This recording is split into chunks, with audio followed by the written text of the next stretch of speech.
Ohio State took a conservative approach to beating Texas in a 14-7 win to keep their quarterback out of harm's way, and now it feels like they're about to just unleash him to the wild to go figure it out. Ryan Day used the word aggressive. I can't even tell you how many times when we just talk with him. I'm Steven, that's Stefan, that's Andrew, which leads to a question for both of you guys.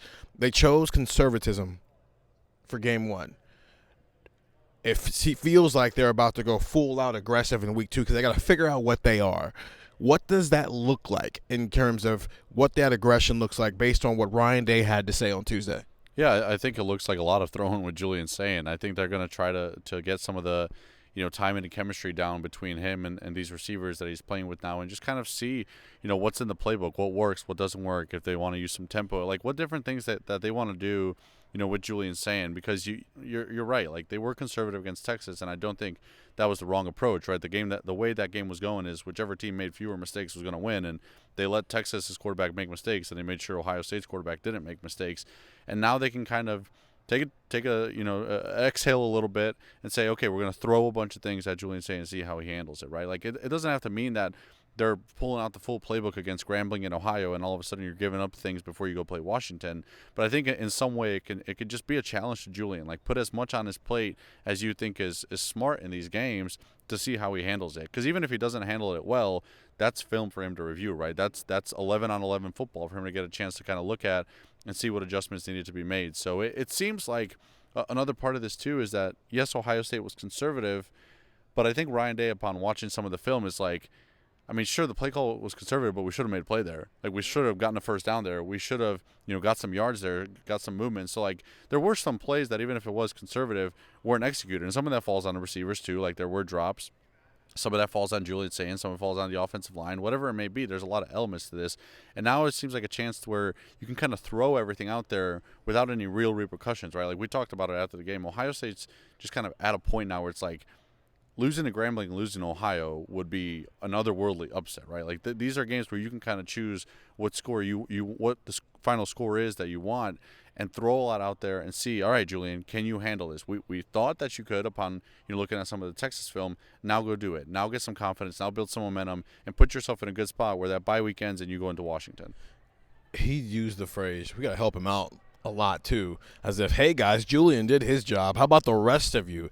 Andrew, when you hear the aggressiveness that maybe we're going to see from Ohio State, what does that look like for you? How did you interpret the way Ryan Day talked today? I think there's going to be a lot of people who are going to go, finally, they're going to throw the ball 35 times with Julian Sayin. But, like, what does that actually mean besides, like, they threw 35 passes? I think when I hear this, I think they're going to challenge Julian Sayin. That, to me, is probably the number one thing. I think Stefan just said that.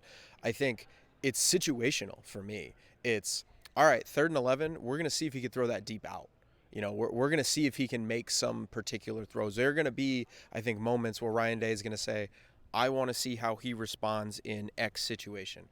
I want to see what kind of read he makes in Y situation. Hey, this is going to be a tough situation for him to be put in, but we're going to do it anyway because we want to see this. I think this is a little bit like, okay, now we're going to let him kind of do his thing. The playbook's going to be open. We're going to let him go, but I don't think that's just, all right, well, we're going to go sling it all over the yard and then whatever. I think there are going to be certain moments of this game plan in these next 2 weeks because it is, important, I think, to say they play Grambling, they play Ohio, then they have a bye week too. So you do have some runway to this Washington game to where you can build on things, you can keep growing. There's going to be a lot of practice time in there. There's going to be a lot of guys getting reps that normally wouldn't get reps. I think for Julian, it's a little bit of a mix where it's, hey, we're gonna give him everything we can, but it's also gonna be selective. It's not just gonna be, hey, Jeremiah, run deep 4 times, let's go up 28-0 and let's get everybody out of here. Hey, we're gonna be aggressive because we're pushing the ball downfield. No, I think we're gonna be aggressive with the decisions that we're making for Julian Sayin, and that is what I think Ryan Day means. When he talks about being aggressive and kind of chasing things. I think this to me is going to be a very, very interesting 2 weeks for Julian Sayin to see what they give him, to see the kind of throws that he makes, to see how he responds to adversity. Frankly, I wouldn't be surprised if Ohio State gets a holding call or something against Grambling or Ohio, and you get into a situation where you're in 3rd and 18 because whatever happens.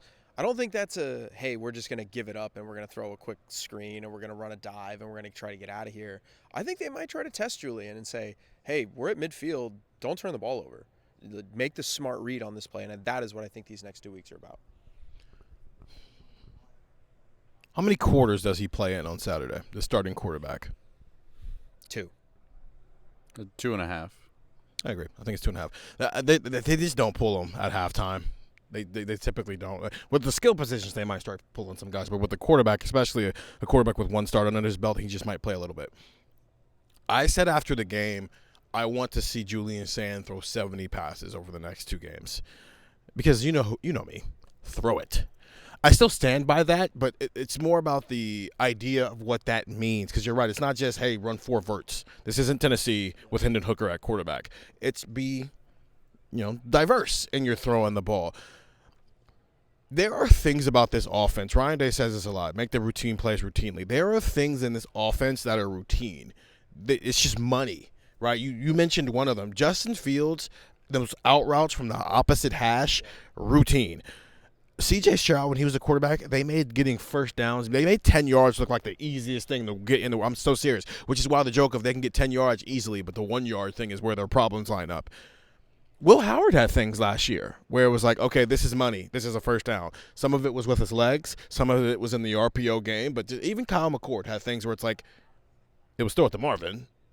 But still, it was a routine thing of, oh, they need 6 yards, boom. Oh, they need 5 yards, boom. Oh, they need 10 yards, boom. Oh, they need to run something where they can get in the tempo, boom. They didn't do a lot of tempo. They didn't do anything on Saturday other than Ryan Day said this to a question I asked him about wanting to see that aggressiveness. Their game plan was short passes. I think they threw 3 passes that were longer than 9 yards, and one of them was the 40-yard touchdown.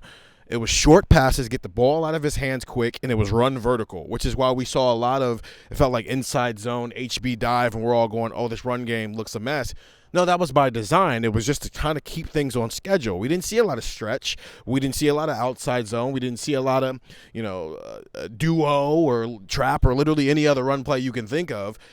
I want to see all of that over the next 2 weeks. And I think Ryan Day, more importantly, wants to see all that because they didn't run the Ohio State offense. They ran the let's not put our quarterback in trouble offense. And now you got to start building an offense around Julian Sayin as your starting quarterback. The offense is the offense, but what you emphasize depends on who's the starter. And they got to start figuring that out. So if that means they run a bunch of RPOs and Julian pulls it a bunch, and so he's got 40 passes by the end of the game, so be it, because we're learning about how Julian Sayin reads things. If that means that he run a bunch of RPOs and he hands it off 30 times, so be it, because we're learning about Julian Sayin. Can he make routine plays? Can he do the things that it's not about the explosive plays? We know that. We know JJ can have a 60-yard touchdown whenever he wants to. Brandon is Carnell Tate. We know these guys can do all those things.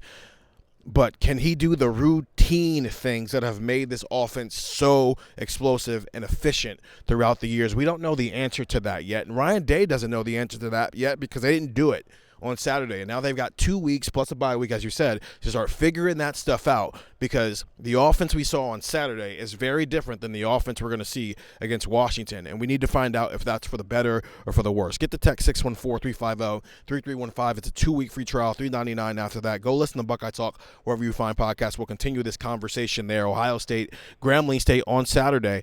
The game's not going to be close, but you know what the real competition is? It's the Battle of the Bands. Halftime, baby. Stay in those seats. Don't go to those bathrooms. Steven, Stefan, Andrew. See you on Saturday.